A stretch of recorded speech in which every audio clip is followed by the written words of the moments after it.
আরে বেলাল ভাই ইতালিতে কবে আইছেন? গত সপ্তাহে। আচ্ছা ঠিক আছে, পরে দেওয়া হইব। কোন গাড়িটা কিনবেন কিছু ভেবেছেন বেলাল ভাই? এলাকার লোকজন যাতে দেখা বুঝে আমি দামি কিছু একটা কিনছি। বুঝে গেছি। কয়দিন আগে শোরুমে একটি পুরাতন গাড়ি তুলেছি, রং করার পরে একদম নতুনের মতো। কই দেখি। এই যে নতুন না পুরাতন কেউ বুঝতেই পারবে না, শুধু ইঞ্জিনে একটু সমস্যা। দুলা ভাই গাড়ি ইঞ্জিনই তো। ইঞ্জিন তো থাকবো গাড়ির ভিতরে, সবাই তো দেখবো গাড়ি। বেলাল ভাই আপনি কিন্তু বুদ্ধিমান আছেন।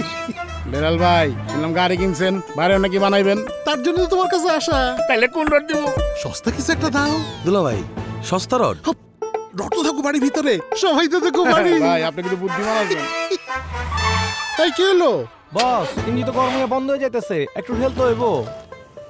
দুলা ভাই ইঞ্জিন ঠিক না থাকলে গাড়ির যেমন কোনো ভরসা নাই, ভালো রড না হইলে বাড়িরও কোনো ভরসা নাই, দুইটাই বিপজ্জনক। তো কোন রড কিনবো? কেন জেডএসআরএম 25 বছরের অগ্রযাত্রায় জেডএসআরএম ভিত্তি করে দিচ্ছে আমাদের স্বপ্নের স্থাপনার। দেশের সবাইকে নিশ্চিন্ত আর নিরাপদে রাখার আমাদের এই চেষ্টা চলবে আগামীতেও। জেডএসআরএম 25 বছরের পথ চলায় নিরাপদে রাখার প্রত্যয়।